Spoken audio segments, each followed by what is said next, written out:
everybody to the first video of section 2.7 on limits at infinity.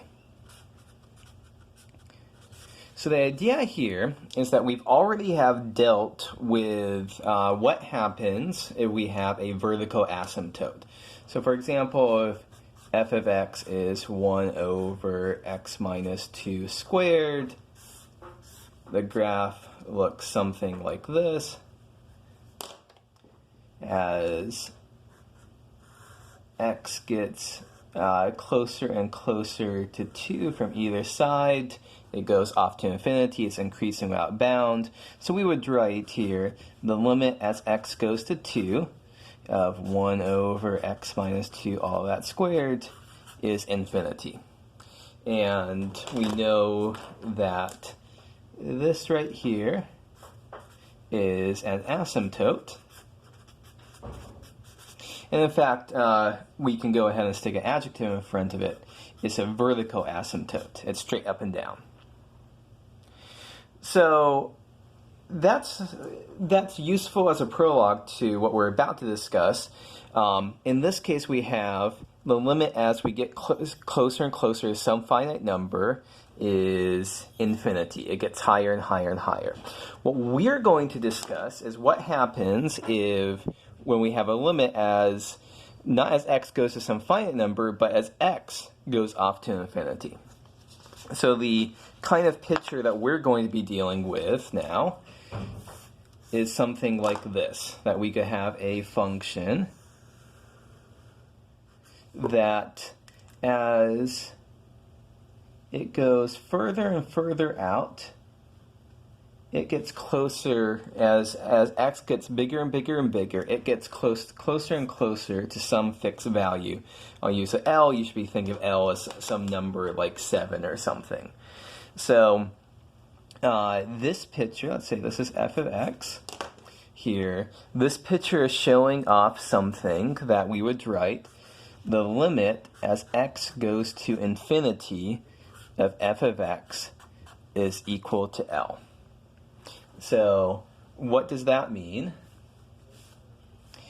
F of x gets closer and closer to L as x goes to infinity. Or we could say x going to infinity. Another way to write that is we could say x increases without bound. This is as x is getting bigger and bigger and bigger. X is going to positive infinity. Of course, we could have a corresponding statement that our function f of x could be getting closer and closer and closer to some value as x is decreasing without bound. And here we would write this limit as x goes to minus infinity of f of x is equal to L, which another way to write that is f gets closer and closer to L as x goes to minus infinity, or we could say x decreases without bound. So we're going to, the numbers we're going here. X is a million, x is a billion, x is a trillion, x is a quadrillion. It gets bigger and bigger and bigger. X is minus a million, x is minus a billion, x is minus a trillion. It's getting smaller and smaller and smaller. And so in correspondence to what we had before, that we were calling these vertical asymptotes, so this right here and this right here, these are called horizontal asymptotes.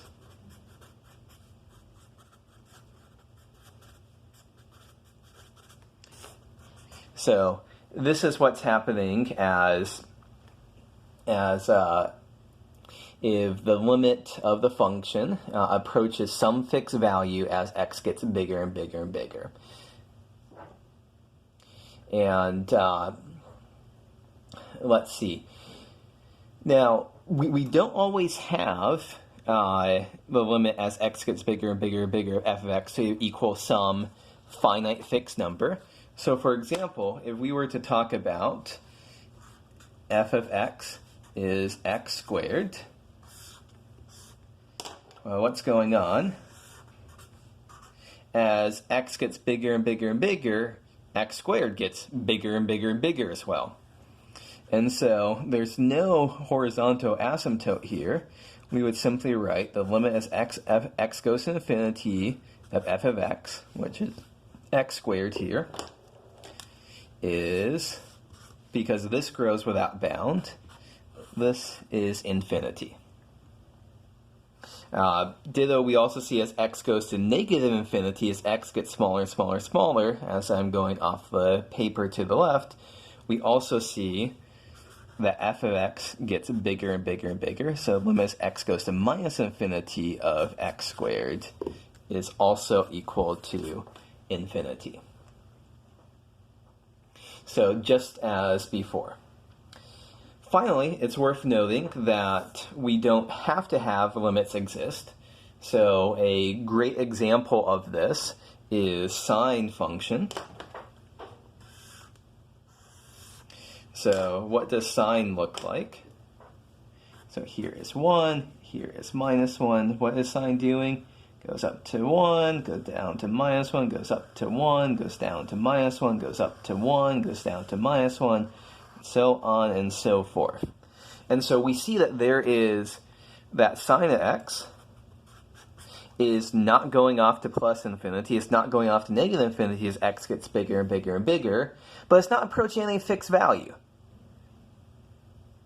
And so accordingly, we just say here, the limit as x goes to infinity of sine x.